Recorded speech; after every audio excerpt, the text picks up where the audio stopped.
할렐루야. 예, 옆에 있는 분 축복하도록 하겠습니다. 이렇게 축복하도록 하겠습니다. 생명의 법입니다. 라고 축복하시기 바라겠습니다. 예, 생명의 법입니다. 무엇이 생명의 법이냐? 우리가 에스더서를 지금 계속해서 말씀을 묵상을 하고 있는데, 여러분 에스더서 하면 뭐 이제 쭉 이렇게 흐름이 좀 잡히셨을 거예요. 에스더서는 이스라엘 백성들이 왕정 500년과 그 이전으로 치면 한 사사시대 350년 치면 뭐 어마어마한 시간이죠. 그 시간 동안 하나님의 말씀과 뜻대로 살지 못한 심판의 결과로 어떻게 된 거죠? 바벨론에 의해서 포로로 잡혀가게 됩니다. 이미 뭐 북이스라엘은 아수르라는 제국에 의해서 망했고요. 아수르라는 제국에 의해서 망했고, 남유다가 150년 정도 더 가다가 결국은 그들조차도 하나님 앞에 온전히 세워지지 못한 그 결과로 망하게 됩니다. 그리고 그 망해서 끌려가 가지고 포로로 지내게 된 세월이 장장 70년이라는 세월입니다. 여러분 제가 70년 얘기 드렸죠? 예. 그 책이 새 책이 하나가 나왔는데 제가 책 팔려고 그러거나 선전하려고 그러는 게 아닙니다. 와우 예레미야 70년이라는 신간이 나왔어요. 아직은 안 나왔는데 시중에는 이제 그 출판 소식이 저한테 들려왔어요. 와우 예레미야 70년. 그래서 제가 말씀드린 그 예레미야가 이야기했던 당신들 70년 동안 포로 생활할 거예요 라고 이야기한 게 이제 그거예요. 그래서 여러분 기억하십니까? 그 70년이 그냥 진단 고생만 하는 70년이 아니라 첫 번째는 잘못한 것 때문에 징계 받는 것 70년이라 그랬잖아요. 그죠? 징계는요. 정죄가 아니라 징계는 사랑하는 자녀에게 주시는 거예요. 관계없으면 안 줘요. 징계 70년이죠. 그 다음에 70년 동안 끌려가서 교육 다시 제사장 나라 말씀 교육 다시 받고 교육 70년인 거예요. 와. 그 다음에는요. 350년, 500년 이제 좀 연도는 여러분 이제 그냥 아시다시피 사사시대 뭐 왕정시대 해가지고 쭉 출애굽 해가지고 광야에서 뭘 받았죠? 하나님으로부터 말씀, 계명을 받았죠. 10계명 받았는데 이게 몇 개로 늘어나죠? 613가지로 늘어났는데 그 중에 이제 계명을 지키라고 준 것 중에 상당히 중요한 게 10계명 중에 네 번째 계명이죠. 예, 안식일을 지키라라고 이야기했는데 그 거의 1000년 가까운 시간 동안 한 850년 이상 되는 시간 동안 안식일, 안식년, 신년 한 번도 안 지킨 거죠.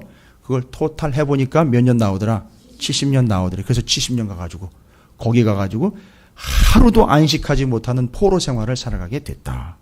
그 다음에 더 기가 막힌 것은 그것이 70년이라는 게 바벨론이라는 어마어마한 거대 제국의 수명이다. 이제 막 제국이 올라왔는데 거기다 대고 당신 70년밖에 못 살아 이렇게 얘기한다는 거야. 맞아 죽으려고 환장한 거죠. 제국 앞에다가 큰 나라가 당신들 수명이 70년밖에 안 된다. 그게 바로 이제 와우 예레미야 70년이에요. 그렇게 해서 그 내용들을 아주 다이나믹하게 담아놓은 책인데, 물론 이제 조병호 목사님이 이제 저술을 한 거예요. 제가 내용들을 이제 미리 알기 때문에 좀 전해드린 건데, 바로 그 70년의 세월을 보내고 어떻게 되죠? 그 사람들을 거기서 그냥 팽개치신 게 아니라 가서 그냥 처박아 놓으신 게 아니라 70년 그렇게 징계받고 교육받고 그 다음에 지킬 거 다 지키고는 다시 돌아오게 하신 거예요. 지금 바로 에스더 이야기는 돌아오는 중에 있었던 이야기예요. 포로로부터 끌려갔다가 다시 돌아오게 되는데 이제 몇 번에 걸쳐서 돌아오게 되느냐 하면 예루살렘으로 3번에 걸쳐서 돌아오죠.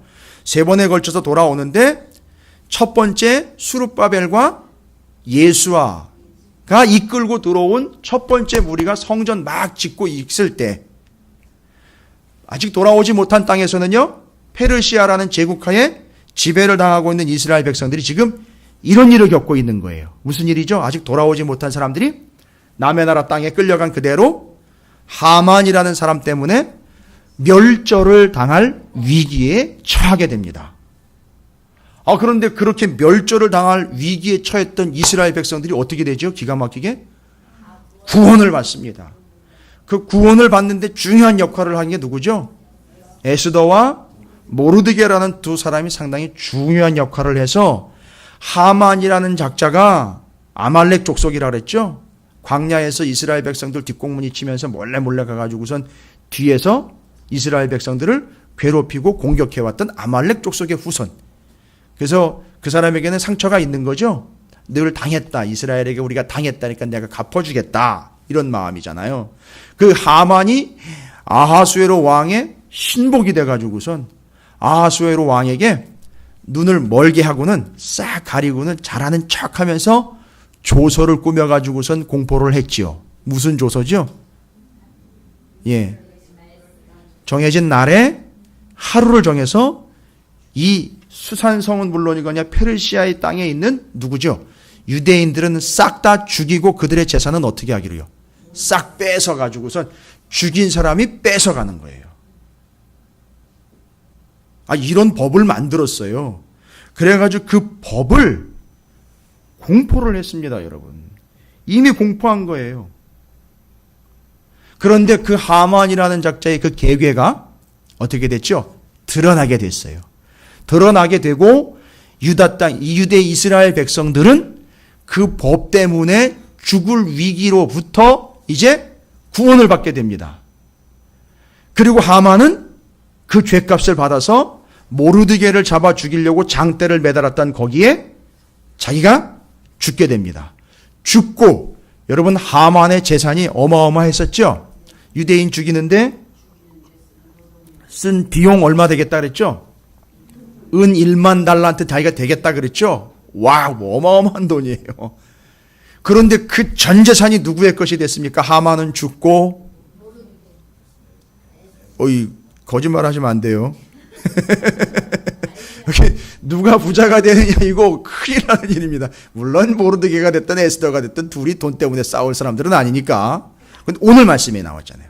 오늘 8장 1절에 그날 아하수에로 왕이 유다인의 대적 하만의 집을 왕후 에스더에게 줬어요. 근데 왕후는요, 에스더는 이거 가져봐야 자기가 특별하게 쓸 상황은 아니잖아요. 그러니까 이게 누구한테로 고스란히 가겠죠? 모르드게한테 가겠죠? 모르드게한테 이 돈이 가게 되면 모르드게는 이걸 어떻게 사용을 할까요? 그렇죠. 자기 민족을 위해서 이제 구체적으로 자기 민족들이 돌아가는데 쓰이는 비용이라든지 자기 민족들을 구원해내는데 이제 사용을 할 거란 말이죠. 그건 이제 우리가 추정을 하고 그건 맞는 얘기지만 일단 오늘 중요한 이야기는 자, 그렇게 해서 하만 문제는 정리가 됐어요. 하만 문제는 정리가 됐습니다. 그래서 싹 정리가 됐죠. 그런데 여러분 해결되지 않은 문제가 있습니다. 아직도 해결되지 않은 게 있어요. 뭐가 아직 해결되지 않았죠? 하만은 해결됐어요.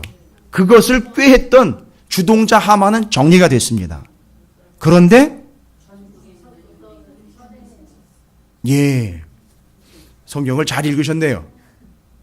조서, 그러니까 법으로 도장 찍어가지고 쾅쾅쾅해서 선포한 법이 있죠. 무슨 법이죠? 유대인들을 싹 한 날 죽이고 그들의 재산 몰수하는 거예요. 이게 아직 정황상으로 보면 아직 한 8개월 남았어요. 8개월 정도가 남았습니다.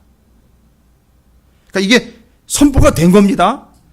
이제 이거는 바로 8개월 뒤면 거기 정한 법 그대로 왕이 직접 조서를 쓰지는 않았으나 누가 썼죠?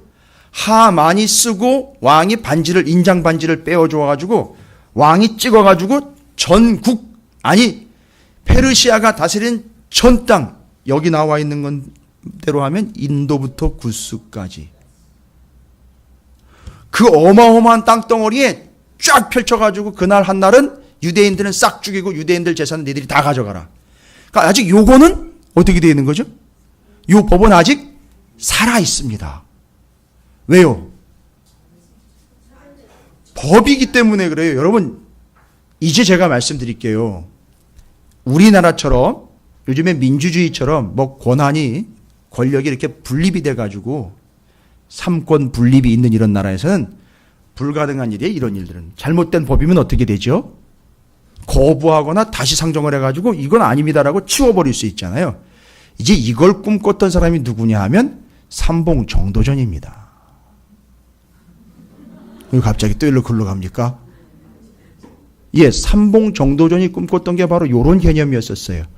고려의 왕씨에 의해서 집권화된 한 왕, 한 사람에게, 한 씨족에게 집중이 된 그런 권력들을 좀 분산을 해서 좀 효율적인 나라를 세워보자 했었는데, 이게 야심찬 누구에 의해서 꺾이죠? 이방원에 의해서 꺾여버립니다. 이 몰랐어요. 이 사람이 이렇게 야심찬 사람인지. 그러나 그의 손자 세종이 지나온 이 조선의 역사를 보니까 이거 한 왕에게 또 집중이 되면 옛날에 고려꼴 나겠다 싶은 거예요.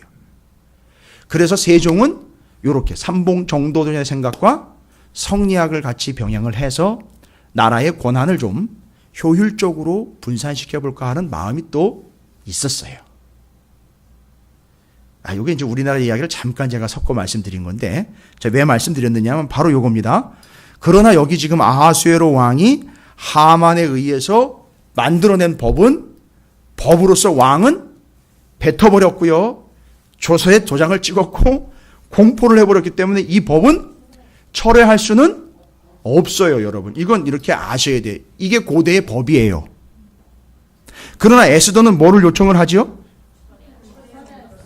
철회를 해달라고 요청을 합니다. 이게 철회가 안 되면 어떻게 됩니까? 이게 죽습니다. 이 법이 쫙 선포가 됐기 때문에, 어쨌든 법이기 때문에 그건 그렇게 해도 누구도 말을 못하는 거예요. 그런데 더 중요한 게 바로 아주 쐐기를 박아버리잖아요. 왕이 조서로 꾸며가지고선 도장을 찍은 건 절대 누구도 변개시킬 수 없다라고 여러분 8절에 나와 있잖아요. 8절에. 그죠? 에스더가 철회를 요청하게 되죠. 철회를 요청하게 됐는데 철회할 수 없음, 이걸 이렇게 돌려서 얘기를 했어요. 잘 보시면 8절에 너희는 왕의 명의로 유다인에게 조서를 뜻대로 쓰고, 이건 뭐예요? 그 먼저 쓴 하만이 써서 내가 도장 찍어준 그 법은 어떻게 할 수 없으니, 예, 맞아요. 그거는 철회할 수 없으니 다시가 아니라 새로운 법을 만들어내는 거예요. 여러분, 이거 중요한 겁니다. 그러니까 오늘 상당히 중요한 시간에 여러분이 자리를 하신 건데, 네, 축복합니다. 상당히 중요한 진리를 오늘 여기서 우리가 깨닫게 됩니다. 보세요. 옛날에 선포된 법에 의하면 이스라엘 백성들이 다 죽게 되어 있습니다. 이제 8개월 뒤면 이거 완전히 그냥 적용이 되면 싹 죽어요. 그러니까 여전히 이 법은 효력이 있어요. 근데 이걸 철회를 못합니다. 그죠? 철회를 못하니까 왕이 그러면 그 법을 철회하기를 바라지 말고 그 법에 대응할 수 있고 그 법을 상대할 수 있고 그 법의 영향력을 무력화시킬 수 있는 또 다른 법을 만들라고 허락을 한 거예요. 누구한테요? 그걸 누구한테 명령을 직접적으로 한 거냐면 에스더는 철회를 요청했지만 그 이야기 끝에 철회는 안 되고 내가 그러면 다시 법을 만들라고 명령을 할 테니까 누가 그 조서를 꾸미는지 여러분 보이셔요? 맞아요. 모르드게가 다시 법을 만듭니다. 이야, 대단한 거예요. 지금 하만이 법을 만들었거든요. 그죠? 그런데 그 하만이 만든 법을 대항을 할 수 있는 법을 누가 만들어요? 모르드게가 만들어요. 그러니까 모르드게의 수준이 상당한 수준이라는 걸 알 수 있죠. 이 법적인 측면으로 지금 대응을 하고 있는 거예요. 그래서 8절에 왕이 이름을 쓰고 왕의 반지로 인친 조서는 누구든지 철회할 수 없다라는 거예요. 와, 이 얘기를 딱 듣는 순간 무너질 수 있잖아요. 그러면 그거 철회 못하네 하고 무너질 수 있잖아요. 근데 여러분 다시 생각을 해보세요. 새로운 법을 제대로 만들면 그것도 역시 뭐 하지 못하죠? 예, 철회하지 못하니까 그 새로운 법으로 백성들을 효과적으로 살려낼 수 있다는 거예요. 여러분, 이 상황을 잘 이해를 하셔야 됩니다. 이 제국의 정치는 그렇게 고무줄처럼 늘어났다 줄어들었다 이렇게 마음대로 할 수 있는 게 아니에요. 그러니까 원래 그 옛날 하만이 만들어 놓은 법에 의하면 이스라엘 백성들은 어떻게 될 수밖에 없다? 죽을 수밖에 없다. 자, 이제 눈치를 좀 잘 채세요. 제가 지금 뭘 염두에 두고 계속 이제 얘기 드릴 거예요. 옛 법에 의하면 죽을 수밖에 없어요. 그러나 모르드게가요, 새로운 법을 만들어냅니다. 그런데 법에 뭐라고 나와 있느냐면 11절을 보세요. 그게 법의 내용이에요. 법의 내용이고 그 뒤로 보면 9장에는 그 법들을 지켜냈던 이스라엘 백성들의 실질적인 모습들이 소개가 되고 있어요. 보시면 11절, 그럼 9절부터 11절까지를 다시 한번 보시면 천천히, 그때 시완월 곧 3월 23일에 왕의 서기관이 소집되고 모르드게가 시키는 대로 조서를 써서, 이게 꼭 누가 이렇게 했었죠? 하만이 했었는데 모르드게가 하고 있습니다. 인도로부터 구스까지의 127지방 유다인과 대신과 지방관과 관원에게 전할세 각 지방의 문자와 각 민족의 언어 중에 특별히 누구에게 써야 돼요? 유다인들의 문자와 언어로 써서 유다인들이 이걸 알아먹어야 돼요. 이걸 알아야 돼요. 지금 유대인들은요, 어떻게 알고 있죠? 그렇죠. 우리는 이제 하만이 만들어 놓은 법에 의하면, 왕이 도장 찍어주는 그 법에 의하면 우리는 어떻게 되겠다? 죽을 수밖에 없는 존재예요. 그렇게 알고 있죠? 그러니까 새로운 법은 반드시 나는 죽을 수밖에 없구나라고 생각하고 있는 그들 유대인들이 반드시 다시 알아야 돼요. 그럼 어떤 내용입니까? 10절에 아하수에로 왕의 명의로 쓰고 왕의 반지로 인치고, 이건 왕이 법을 이렇게 만든다는 얘기죠. 그래서 이건 변개시킬 수 없다는 거죠. 그 조서를 역졸들에게 붙여 전하게 하니 그들은 왕궁에서 길러서 왕의 일에 쓰는 준말을 타는 자들이라. 예, 이 이야기는 괜히 나온 게 아니에요. 14절과 연결이 됩니다. 이거 조금 이따 말씀드릴게요. 11절에 이제 그게 내용이에요. 11절의 내용입니다. 조서에는 왕이 여러 고을에 있는 유다인에게 허락하여, 유대인들에게 허락을 합니다. 뭘 허락합니까?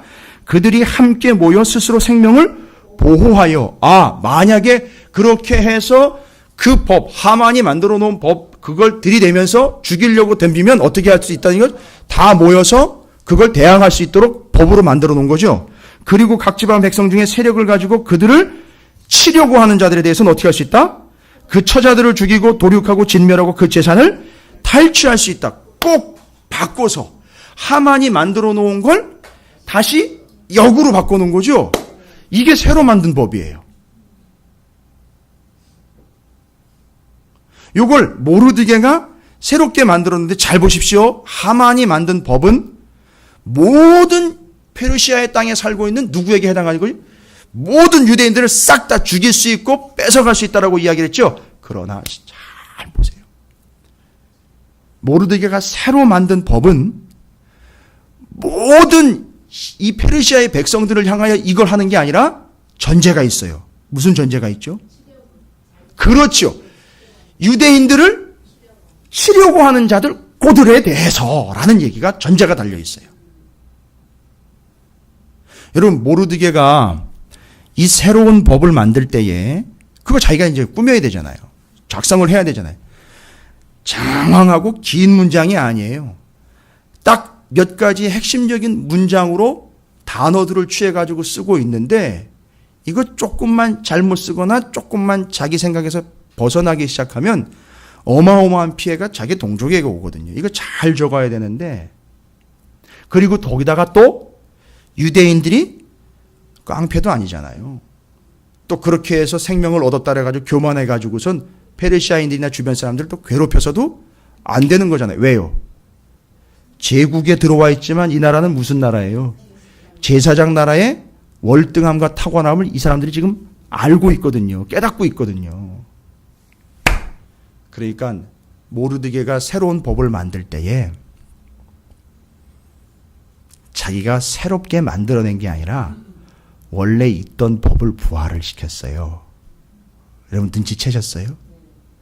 페르시아에 있는 법, 바벨론 옛날에 아수르 이런 애굽이 그 큰 나라들이 효과적으로 만들어 놓은 그런 법, 뭐 함무라비 법전 이런 거 참조하지 않고 무슨 법을 참조한지 아세요? 밤새도록? 퍼뜩 떠오르는 거예요. 아니 퍼뜩이 아니에요. 이 사람 모르드게 마음에는 늘 이 생각에는 늘 원래 원법이 있어요. 본래의 법, 원칙적인 법, 그걸 여기다 적용을 해야 된다. 이게 탁 떠오른 거예요. 이게 무슨 법일까요? 예? 정확하게 제사장 나라의 법. 그런데 그게 내용이 정확하게 기록이 되어 있습니다. 여러분, 제사장 나라의 법이요. 자기를 치려고 하는 자들에 대해서 칠 수 있다라는 걸로 만들어놨죠. 그러니까 이게 제사장 나라의 원칙에 벗어나지 말아야 돼요. 페르시아의 왕이 아무리 좋게 해주고 다 허락을 해줬어도 제국의 법이 중요한 게 아니라 하나님의 법에서 벗어나면 안 되는 거예요. 아, 이 원칙을 어디서 발견을 했나? 여러분, 성경에 상당히 중요한 구절들이에요. 딱 세 구절만 제가 말씀드릴 테니까 함께 찾아보면서 거기다 적어 놓으세요. 같이. 모르드게가 이런 법을 만들어낸 근거는 바로 여기서부터 왔어요. 그냥 자기들도 당했으니까 한꺼번에 그냥 다 스트레스 풀들 우리도 다 죽여버리자, 다 뺏어버리자. 이게 아니에요. 이게 제사장 나라 아닙니다. 제사장 나라는요, 민족과 민족 사이에 평화가 있는 나라예요. 이웃 사이에 나눔이 있고 거룩이 있는 나라. 이게 제사장 나라 법이에요. 근데 성경에 보면 분명히 너 나랑 제사장 나라 만들자 했는데 그때 하나님 말씀하신 게 분명히 성경에 나와 있습니다. 모르드게가 이걸 떠올리는 거예요. 이걸 반복을 했습니다. 창세기 12장 3절입니다. 누구 얘기로 들어가요? 민족의 기원이죠. 아브라함으로 올라가는 거예요. 그러니까 이 사람이 모르드게가 이 법을 만들 때 그냥 필 받은 대로가 아니라 다시 뭘 펼쳐본 거죠? 모세 오경을 펼쳐본 거예요. 그런데 이 구절이 나와 있어요. 창세기 12장 3절. 그러면 여러분이 그 말씀만 읽어도 그렇구나. 여기서 나온 거구나. 여러분 단번에 알아보실 수 있을 거예요. 창세기 12장 3절이에요. 모르드게가 법을 만들어 11절의 내용을 기록한 것을 여러분 성경에 많은 공간이 있지는 않겠지만 창세기 12장 3절 해가지고 옆에다가 이렇게 달아 놓으셔요. 연결을 해서. 이건 언제든지 여러분이 주변 사람들에게 전하든 전하셔야 돼요. 우리의 자녀들에게 자녀손들에게 가르치든 가르쳐 주셔야 되는 내용이에요. 기가 막힌 겁니다. 모르드게 이 사람 대단한 사람이에요. 창세기 12장 3절입니다. 다 찾으셨나요? 예, 함께 읽어보도록 하겠습니다. 시작. 너를 축복하는 자에게는 내가 복을 내리고 너를 저주하는 자에게는 내가 저주하리니 땅의 모든 족속이 너로 말미암아 복을 얻을 것이라 하신지라. 이게 누구에게 얘기하신 거죠? 아브라함에게 얘기하신 거예요. 아브라함에게 하나님이 나 이런 나라 만들고 싶다. 난 이런 나라를 세우고 싶다. 이게 무슨 나라예요? 예, 제사장 나라인데 제사장 나라의 특징이 뭐예요? 너를 축복하면 내가 그를 축복할 것이고 너를 저주하면 내가 그를 저주하겠다는 거예요. 여러분, 그러니까 여러분 걱정하지 마세요. 누가 여러분에 대해서 뭐라고 하든 걱정하지 마세요. 이게 제사장 나라 법이고 하나님 나라 법이에요. 그러니까 절대 여러분도 다른 사람들에 대해서 이러쿵 저러쿵 하실 필요 없고 우리도 누군가 그렇다라고 거기에 흔들릴 필요가 없습니다. 제사장 나라 하나님 나라는 원칙이 이거예요. 너를 축복하는 자를 내가 축복할 것이고 너를 저주하는 자를 내가 저주하겠다는, 그러니까 하나님께 달려 있는 거죠. 여러분 그 사실을 믿으시기 바랍니다. 이것만 믿고 가시면 돼요. 여러분이 하려고 하지 말고 우리가 하려고 하지 마요. 그래서 그냥 온전히 하나님께 맡기면 되는 건데 여기서 탁 나온 거예요. 모르드게가 그렇구나. 지금 그들은 우리를 뭐 하려고 덤빈다는 거죠? 죽이려고 덤빈다는 거죠. 그러면 죽이려고 덤빈다면 그들은 하나님이 저주하실 거라는 거죠. 그렇다면 거기에 대해서는 내가 대응할 수 있다. 거기에 대해서는 우리가 대응해도 되겠다. 이건 법적인 제도와 장치를 통해서 시스템을 만들어낸 거예요. 왜냐하면 기회가 주어졌으니까 그 제사장 나라의 법을 흐트리지 않는 선에서 정확하게 적용을 합니다. 여기서 끝나지 않아요. 이 제사장 나라의 법은 창세기 27장 29절이에요. 그의 자손에게 또 넘어갑니다. 창세기 27장 29절이요. 또 그 얘기 나와요. 이거 누구에게 얘기한 겁니까? 이삭이요. 그죠? 창세기 27장 29절이에요. 뭐라고 나와 있죠? 만민이 너를 섬기고 열국이 내게 굴복하리니. 착각하면 안 돼요. 네가 잘나서가 아니라 이 나라를 섬긴다는 거예요.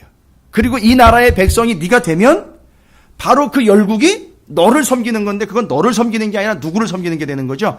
하나님을 섬기게 되는데 너를 저주하는 자는 저주를 받고 너를 축복하는 자는 복 받기를 원하노라 라고 아브라함이 이삭에게 축복을 합니다. 이게 바로 제사장 나라의 법이에요. 자, 한 군데만 더 볼게요. 왜냐하면 모르드게가 뭘 읽었으니까요? 모세 오경을 읽었으니까 모세가 정리를 해줘야 되잖아요. 출애굽기 23장 22절이요. 출애굽기 23장 22절에 이건 모세한테 얘기하신 거예요. 하나님이. 왜냐하면 모세 오경을 모세가 기록을 했으니까요. 출애굽기 23장 22절이에요. 제가 3절만 살펴보겠다라고 말씀드렸죠.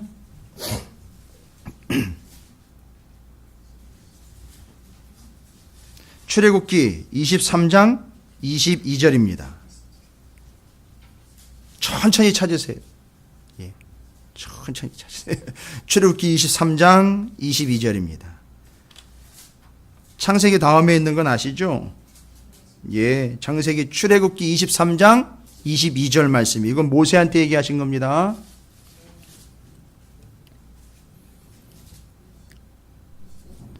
예, 23장 22절이에요. 예, 성경 책장 넘기는 소리가 이렇게 좋을 수가. 아주 은혜스럽고 음악 소리 같습니다. 출애굽기 23장 22절이죠. 함께 읽어볼까요? 그러면 시작. 내가 그의 목소리를 잘 청종하고 내 모든 말대로 행하면 내가 내 원수에게 원수가 되고 내 대적에게 대적이 될지라. 그러니까 모르드게가 아하수에로 왕에게 그러면 네가 그 하만이 만들어 놓은 법에 대해서 그 법을 무력화시키고 그 법으로부터 너희 동족을 지킬 수 있는 법을 그럼 네가 만들어라 했는데 그 이야기를 듣고 모르드게가 밤새도록 다른 나라의 제국의 열방의 법전을 뒤진 게 아니라 다시 모세오경을 펼치면서 어떤 법을 만들어내야 되는 건가? 알고 봤더니 이게 새로운 법이 아니라 원래 있었던 법이에요. 원칙. 여러분 한번 따라해 보실까요? 원칙. 원칙을 지키면 어떻게 되겠다? 살겠다. 그래서 그 제사장 나라의 법으로 아하수에로 왕이 이야기한 페르시아의 법을 만들어 버린 거예요.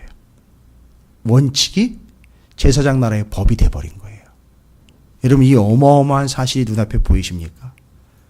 모르드게가 페르시아 나라의 법을 제사장 나라의 법으로 원칙을 만들어 버린 거예요. 할렐루야. 이게 무슨 법이에요? 이게 새로운 법이에요. 옛날의 법은요. 옛 법은 죄와 사망의 법이었고요. 새 법은요. 원칙이죠. 새로움을 생명과 성령의 법이 되어서 이들을 살리는 법이 된 거예요. 여기서 이걸 이야기하려고 거죠. 그러면 기왕에 제가 옛 법과 새 법이고 여러분에게 말씀드린 죄와 사망의 법 이야기를 드렸고 생명의 성령의 법 이야기를 드렸으니까 이게 어디 나오냐 하면 로마서 8장에 나와요. 얘가 지금 끌어다가 어거지로 끼워 맞추는 게 아니라 여기서 이제 복음을 발견하는 거예요. 로마서 8장 1절과 2절을 한번 보겠습니다. 기왕에 이제 찾는 건 거의 다 찾는 거예요. 이제 이렇게 되면은요. 로마서 8장 1절과 2절을 한번 찾아보십시오.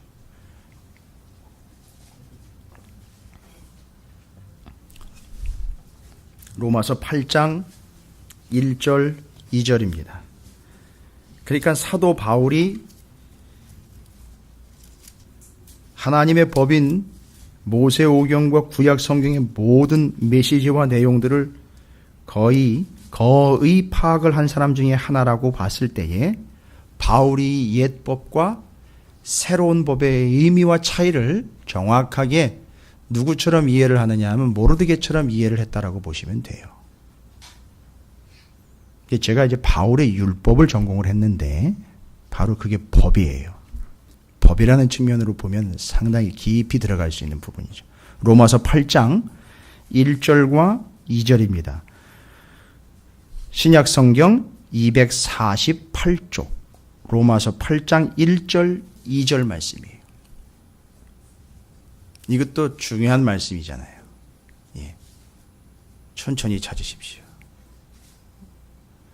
로마서 8장 1절 2절 248쪽입니다. 신약성경. 예. 제가 또 찾으시는 걸 보고 또 저만 알아서 읽을 수가 없어요. 예.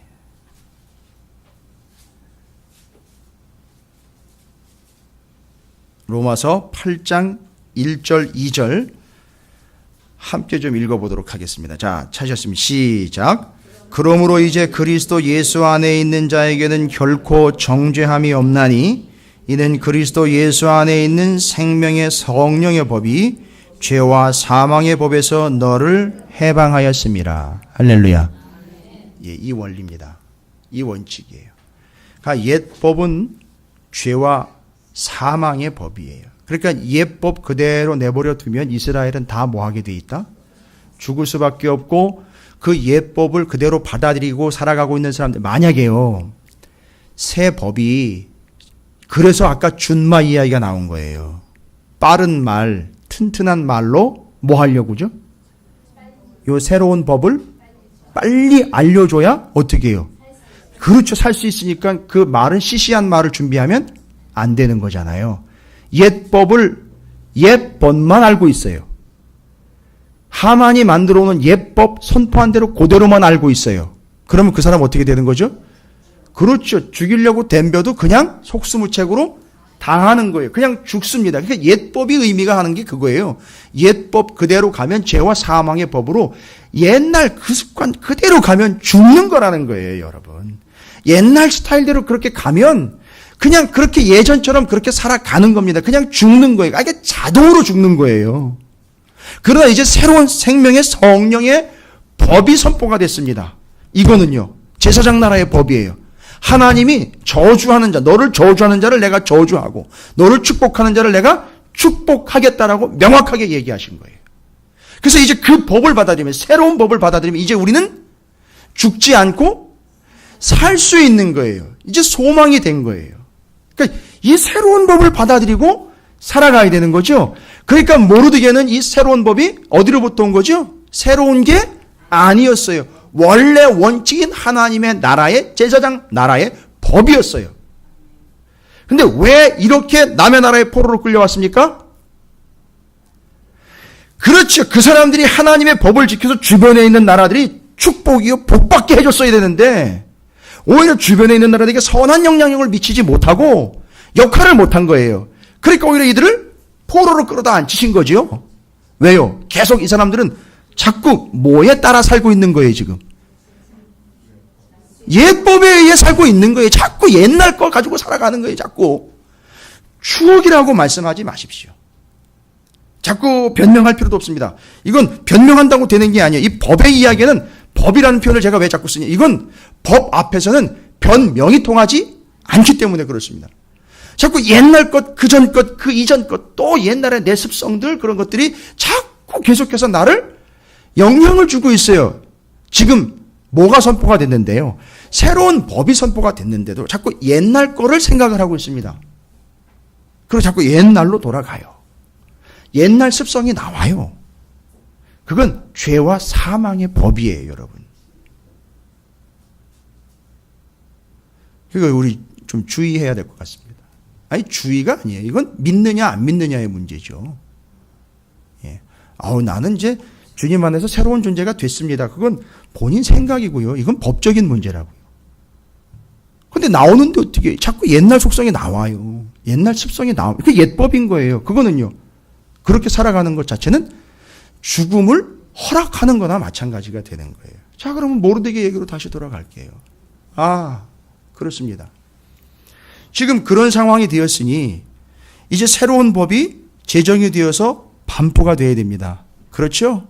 뭐 해야 될까요, 이제는요? 맞습니다. 에스더나 모르드게는 죽지 않아요. 에스더나 모르드게는요, 죽을 이유가 없다고요. 왕 옆에 있기 때문에 직접 또 새로운 법을 만든 사람이기 때문에 죽지 않는다고요. 문제는요, 이걸 모르고 죽는 사람들이 분명히 생겨난다는 거예요, 여러분. 나는 믿어서 구원받았습니다. 좋아요. 어떻게 여러분은 다 구원받았다고 제가 쳐드릴까요? 아니요, 저는 못해요. 저는 뭐 할 수 없어요. 제가 하는 게 아니니까. 근데 우리는 늘 그렇잖아요. 우리는 그래도 금요일이면 나와가지고 기도도 하고, 수요일 새벽이면 나와가지고 기도도 하는데, 그래, 나는 그래도 구원에 대한 감격이 있고 은혜가 있지 하면서 나는 마음을 놓을 수가 없는 상황이라는 거예요. 이 새로운 법이 빨리빨리 선포가 돼가지고 옛날 법 그대로 지금 알고 있는 사람들이 살게 해줘야 되거든요. 그러니까 빨리요. 그래서 14절입니다. 왕의 어명이 매우 급함에 역졸이 왕의 일을 쓰는 준말을 타고 어떻게 했어요? 빨리 나가서 그 조서가 도성 수산에도 반포되니라. 그리고 거기뿐만 아니라 전 세계 구스서부터, 저기 에티오피아, 아프리카서부터 저 인도, 아시아 쪽까지 다 퍼져 있는 이스라엘 유대인들이 옛날 법 때문에 죽는 일이 생기지 않도록 빨리 달려가서 속속들이 구석구석 가가지고선 빨리 전해야 된다는 거예요.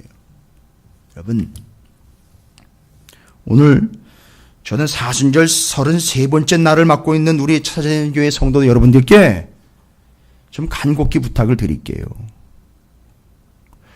교회를 다닌다고 새 법이 아니에요. 제가 말씀드렸죠.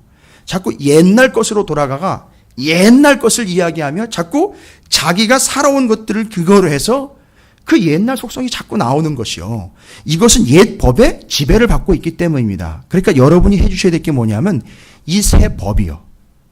이 새 법, 생명의 성령의 법인 예수 그리스도를 통해서만 구원을 얻을 수 있고, 예수 그리스도 앞에서 변론이 아닌 나와서 향의 방향을 틀어서 주님께 나와서 기도하는 것, 그것이 곧 죽을 병에 걸렸던 그가 구원을 얻게 되었더라는 오늘 새벽에 마가복음 말씀처럼 방향을 틀어가지고 그분께 나와 그분 앞에 있어야 구원을 얻을 수 있다는 이 생명의 성령의 새로운 법, 예수 그리스도를 통하여 구원 얻는다라는 이 명확한 사실을요, 옛법에 휘둘리지 말고 새 법인 생명의 성령의 법을 믿어서 구원을 얻으라고 여러분 빨리 전하셔야 돼요. 속히 전하셔야 됩니다. 준말을 준비하세요. 예? 나라에서 준비해 주거나 교회에서 준비해 주는 게 아닙니다. 아니요. 여러분이 가지고 있는 여러분의 환경에서 제일 빠르고 좋은 것들을 준비를 해서 속속들이 구석구석 내 가까운 가족들부터 이 생명의 성령의 법을 빨리 전하시길 바랍니다. 이게 우리에게 주신 사명이에요. 지금 사순절을 보내면서 우리가 여러 가지 기도라든지 말씀 묵상이라든지 이런 채널을 통해서 이 40일을 은혜스럽게 보내는 상당히 중요한 기간으로 보내고 있는데 좋습니다. 여러분 먼저 은혜 받으셔야 돼요. 그런데 더 중요한 건 뭐냐면 주변에서 지금 여전히 옛날 법으로 의해서 죽어가고 있는 이들, 죽을 수밖에 없는 이들에게 빨리 전하셔야 됩니다. 듣기 싫어해도 전하셔야 돼요. 왜요? 그건 생명의 법이기 때문에 그렇습니다. 새롭게 전하셔야 되는 거예요. 외치셔야 돼요. 나만 구원받는 게 아니라 함께 구원을 받을 수 있도록 구석구석 속속들이 빨리빨리 전해야 됩니다. 이게 우리에게 주신 제일 첫 번째 사명입니다. 여러분, 이 사순절 기간 동안에 여러분에게 이런 역사가 나타나게 되시기를 주님의 이름으로 축원을 드립니다. 예, 이제 오히려 생명의 박탈권은 이제 유대인들에게 있게 된 거예요. 오히려 유대인들이 이제 그 권한을 가지게 된 겁니다. 잘 보십시오. 그렇죠? 와.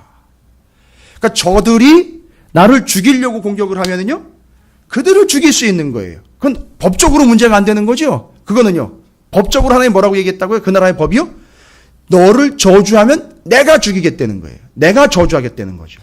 너를 축복하면 내가 그를 축복하겠다. 여러분, 어떻게 해야 돼요? 어떻게 해야 됩니까? 답이 나왔어요. 8개월 동안 어떻게 해야 돼요, 이제? 유대인들은 어떻게 해야 됩니까? 8개월 동안? 8개월 내내 지금 유대인들이 전국 방방곡곡에 서 있는 유대인들이 어떻게 해야 하는 삶을 살아야 될까요? 벼르고 있어야 되죠? 너 이놈한테 덤비기만 해봐. 내가 아주 그냥 박살을 내버릴 테니까. 틀린 거 아니죠? 법적으로는 문제 없죠? 그러나 제사장 나라의 백성이라면요. 어떻게 하도록 해야 될까요? 그 사람들이, 주변에 있는 사람들이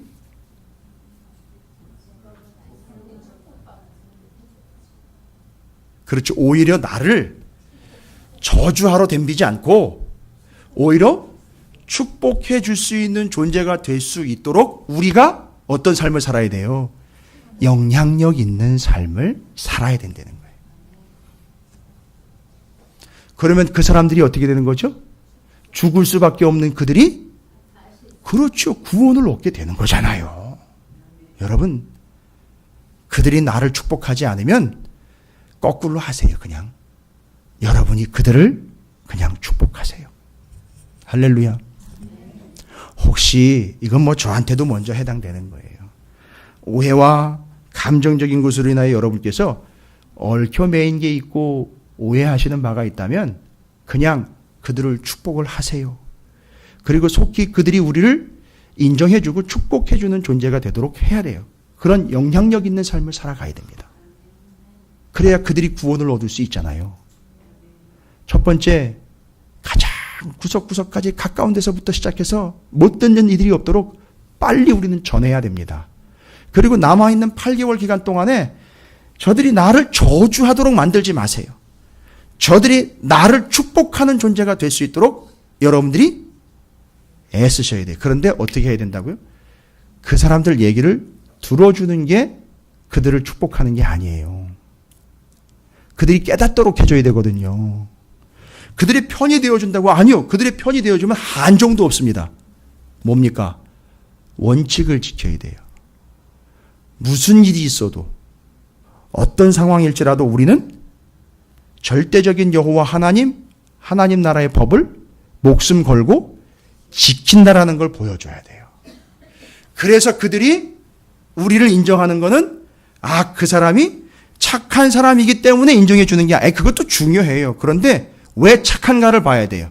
예수를 믿고 나니 저가 그런 존재라는 걸 인정받게 해서 여러분이 원칙대로 가시는 거예요. 하나님의 나라와 하나님의 뜻, 그 하나님의 말씀이 절대 양보되지 않고 있다는 걸 그 사람들이 알아야 돼요. 그래서 수산성 주변에 있는 많은 사람들이 그걸 보고 저 사람들은 원칙이라는 게 있고 바로 그 원칙이 저들을 살려낸 여기까지 온. 잘 보세요. 페르시아죠. 그전에는요. 바벨론이었죠. 그전에는 아수르였죠. 그전에는 애굽이었죠. 그 바벨론, 애굽, 아수르, 바벨론, 페르시아까지 왔는데도 제국들이 그 어마어마한 제국들이 일어났다가 다 망하고 일어났다 또 망했는데도 이 사람들은 살아남아 있다는 거예요. 이게 왜 이렇게 살아남아 있을까? 고민될 거 아닙니까? 나도 그렇게 살아남고 싶다. 그죠? 그래 알고 봤더니 이 사람들이 처세술에 능해서 살아남은 게 아니라 하나님이 그들을 지켜주셨던 거예요. 그리고 그게 하나님만을 믿고 붙잡아 왔기 때문에 이렇게 생명력이 모질게 낀 거예요. 그걸 보고 잘 보십시오. 성공했어요, 여러분. 성공했다고요. 8개월 만에 돌아온 사람들이 생겼어요. 어떤 사람들입니까? 17절을 보십시오. 왕의 어명이 이르는 각 지방 각 읍에서 유다인들이 즐기고 기뻐하는 잔치를 베풀고 그날을 명절로 삼으니 본토 백성이요. 페르시아 사람들 아닙니까? 그죠? 뭐예요? 유다인을 두려워하여 유다인 되는 자가 여러분 이걸 이 매국노들 이 배신자들 이렇게 얘기하실 수 있어요? 여러분 여기 유다인들을 두려워했다 했죠? 유대인들을 두려워했다는 얘기잖아요. 근데 이게 두려워했다는 얘기는요. 히브리 원어로는요. 파하드라는 단어인데 경외하다, 두려움을 가지다, 경배하다 이런 얘기예요. 그러니까 유대 사람들을 보고 경외한 게 아니라 유대 사람들이 믿는 하나님을 경외한 거예요. 그래서 그들이 그러면 나도 유대인이 되겠다 결정한 거는 뭘 섬기겠다라고 결정한 거예요. 맞습니다. 하나님을 섬기기로 결정을 내린 거예요. 8개월 동안 어떤 일이 있었다는 거죠? 그들이 유대인들을 저주하지 않고 왜? 인정해주고 오히려 하나님을 경외하여 두려워하여 존경하여 믿게 되었다라는 거예요. 이런 삶이 우리에게 있어야 된다는 거죠. 할렐루야. 이게 우리의 삶이 돼야 된다는 거죠. 그래서 아까도 말씀드렸죠. 그들에게 뭘 보여줘야 됩니까? 나는 당신의 편이야. 당신이 무슨 이야기를 해도 나는 다 받아줄 수 있고, 나는 마음이 넓고 아량이 있기 때문에 당신 다 이해해 줄 수 있어. 이게 중요한 게 아니라 원칙적인 걸 보여줘야 되는 거죠. 나는 죽어도 누구를 섬긴다? 하나님만을 섬긴다 했는데, 이 보수적이고 아주 고집스러운 이게 아니라, 이유가 있었구나. 왜요? 제사장 나라의 법에 의하면 나를 또 하나 나오잖아요. 지금까지 우리가 얘기했죠. 에스더와 모르드게의 이야기를 통해서 나를 어떻게 여기는 자? 존귀히 여기는 자 내가 존귀히 여길 것이고, 나를 멸시하는 자 내가 경멸할 것이다라고 분명히 나왔거든요. 이건 이스라엘 백성들에게 한 얘기예요. 그렇죠? 그런데 제사장 나라의 법에 의하면 너를 축복하는 자를 내가 복주고 너를 저주하는 자를 내가 저주하겠다. 여러분, 이걸 하나님이 너무 독단적이고 너무 말하자면 무서운 존재로 이해하시지 말고 이렇게 이해하시. 모든 권한과 주권은 다 하나님이 가지고 있다는 거를. 그래서 이스라엘이 보여준 게 뭐예요? 우리 이렇게 잘 나가는 존재가 아니라 내가 믿는 하나님, 우리가 믿는 하나님이 이런 하나님이라는 걸 알려주고는 그 사람들이 그 하나님을 믿게 해 주었다라는 게 이 기가 막힌 역사예요. 여러분, 잠깐만 그 9장은 이제 다음 주 수요일 날 고난주간에 살펴볼 말씀이지만 9장 6절, 10절, 12절, 15절, 16절을 보시면 그럼에도 불구하고 유대인들을 죽이려고 덤비는 사람들이 있었어요. 그럼에도 불구하고. 이거는 하만의 잔당들이나 그 다음에 나라의 그 세력을 좀 가지고 있었던 사람들이 자기들의 위치가 전복되는 것에 대한 불만과 위기를 가지고 공격을 했던 사람들이 분명히 있었습니다. 이걸 받아들이지 않는 사람들도 있었어요. 이 새로운 법을요. 그리고는 이렇게 얘기합니다. 유다인이 9장 6절이죠. 유다인이 또 도성수산에서 몇 명 죽였대요? 500명을 죽였대요. 도성수산성에 제가 알기로는 그 큰 성에 한 50만 명인가 아마 있었다고 그래요. 그 다음에 이제 그 가운데에서 몇 명이 죽은 거죠? 500명이 죽은 거예요. 그러니까 적은 인원이죠. 그렇게 많은 건 아니에요. 그런데도 불구하고 그들이 결국은 유대인들을 죽이려고 덤볐던 사람들이 분명히 있었다는 거죠. 그런데 보십시오. 10절에 보니까 9장의 10절에 곧 함무다다의 손자요 유다인의 대적 하만의 10 아들을 죽였으니 그들의 재산에는 뭐였어요? 여러분, 허락받은 거는요, 죽이고 재산도 가져갈 수 있었죠. 근데 유대인들은요, 손대지 않았어요. 이건 그들의 마음이 딴 데 있었던 게 아니었다는 거예요. 뒤에 계속 나와요. 12절에도 나옵니다.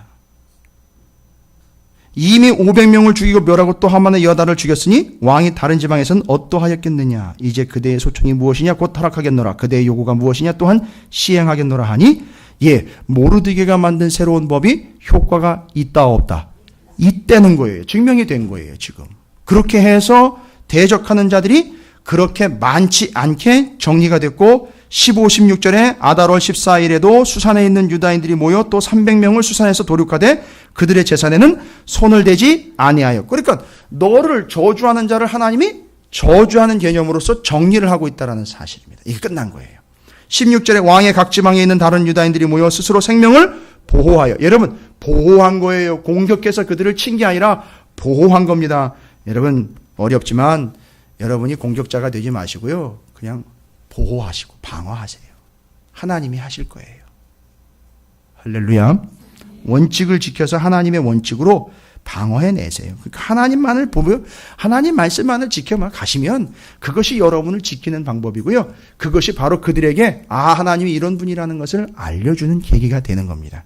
그리고 그걸 보고 그들이 어떻게 됐다고요? 많은 페르시아인들이, 본토 백성들이 유다인을 두려워하여 하나님을 경외하여 하나님께로 돌아오는 자가 많이 있었더라라고 기록이 되어 있는 겁니다. 얼마나 그 많은 역사가 있었는지 모르겠지만 이 유대인들 때문에, 포로로 끌려온 유대인들 덕분에 그 17절, 8장 17절에 기록되어 있는 본토인 중에 유다인 된 자들은요, 어떻게 된 거죠? 구원을 얻은 겁니다. 할렐루야. 여러분, 이게 뭘 이야기하려고 하는지 제가 서두에 말씀드렸잖아요. 사망의 법이, 죽음과 죄와 사망의 법이 도사리고 있는 이 상황, 지금도 여전하지요? 죄와 사망의 법도 있어요. 이게 폐기가 된 게 아니에요. 그러나 우리에겐 생명의 법으로 예수 그리스도께서 오셨습니다. 이건 완벽한 법이에요. 이제 우리는 어느 법에 적용을 받으면 된다고요? 죄와 사망의 법에 적용받지 않아도 돼요. 그러나 아직도 살아있기 때문에 그 법에 당할 수도 있어요. 그러나 새로운 법에 우리는 적용받으면 됩니다. 따라서 이 새로운 법을 모르는 이가 없고 몰라서 죽는 이가 없도록 우리는 어떻게 된다고요? 빨리 전해야 됩니다. 가깝게 우리 가족들에게, 유대인들 자기 가족들에게 전했을 거 아닙니까? 야, 이렇게 됐대. 이젠 더 이상 그 옛날에 하만이 만든 법에 두려워 떨 필요가 없는 거야. 이제 우리를 공격하는 자들만 우리가 하나님의 법에 의해서 나를 대적하고 우리를 저주하는 자들을 하나님 저주한다 그랬으니까 그것만 막아내면 된대 라고 기쁨의 소식이 전파가 된 거지 않습니까? 그걸 빨리 알려야 되는 거예요. 여러분, 제발 여러분의 삶 가운데 이 기쁜 소식을 계속해서 전하시고 선포하시고 구석구석 이 말씀들을, 이 진리를 계속 전하며 사시기를 주님의 이름으로 축원을 드립니다. 그리고 주님 다시 오실 때까지 우리는요, 어떤 삶을 살아야 되죠? 그들이 우리를, 아니죠. 그들이 우리뿐만이 아니라 하나님을 어떻게 하도록 만들어야 되는 거죠? 경외하도록 만들어야 되겠죠? 방법은 하나라 그랬죠? 하나지요. 원칙, 우리가 어떻게 해야 돼요? 교회와 성도들이 하나님을 목숨 걸고 경외해야 돼요. 아니, 내 집안에서 내 자식 새끼가 부모를 공경하지 않는데 바깥에 있는 어떤 사람들이 내 부모를 공경하겠습니까? 우리 교회와 성도들이 하나님을 목숨 다하여 공경해야 되는 거예요. 우리에게 어떤 문제가 있건 어떤 상황이건 어떤 고민이 있건 어떤 환경이 어떤 여건이건 간에 그건 우리의 상황이라고 치고요. 어떤 환경에서도 우리는 하나님만을 목에 칼이 들어와도 섬기는 거예요. 그걸 누가 본다고요? 안 믿는 사람들이 봐요. 그러면요, 어우, 저 독한 인간들 하질 않고 어떻게 된다고요? 도대체 하나님이 누구길래 저렇게 한치의 오차도 없고 고집불통이 아니라 되려 이 사람들이 하는 걸 보면 정확하거든요. 되거든요. 그러니까 야, 이 하나님이 도대체 어떤 분이길래 저 사람들이 이렇게 목숨 걸고 하나님의 말씀과 뜻을 순종하면서 그 뜻을 지켜내는 거야 하면서 궁금해한다는 거예요. 그때 전하는 겁니다. 그럼 그들이 하나님을 믿게 된다는 거예요. 예수를 믿게 된다는 겁니다. 그러니까 우리가 철저하게 하나님을 경외해야 되는 거예요. 할렐루야. 그게 주님 오실 때까지 우리가 해야 될 일입니다. 여러분에게 두 가지 사명이 이제 전달이 됐습니다. 속히 전하시길 바랍니다. 세상이 보고도 알 수 있도록 하나님만을 목숨 걸고 경외하시기를 부탁을 드립니다. 그러면 돌아와요. 안 믿는 사람들도 그 모습을 보고 돌아오게 될 줄로 믿습니다. 아니, 믿는 자들도 이제 교회도 저 성도들도 저렇게 하나님을 우습게 보는데 그건 뭐 별 시덥지 않은 신인 모양이구만. 단번에 이렇게 나오지 않겠습니까? 두 가지만 기억하십시오. 속히 전하시기 바랍니다. 여러분, 목숨 걸고 그 하나님 나라의 법 원칙인 하나님을 경외하시며 섬기시기를 주님의 이름으로 부탁을 드립니다. 이걸 세상이 봅니다. 그들이 하나님께로 돌아와 같이 구원받는 우리 모두가 되기를 주님의 이름으로 축복합니다.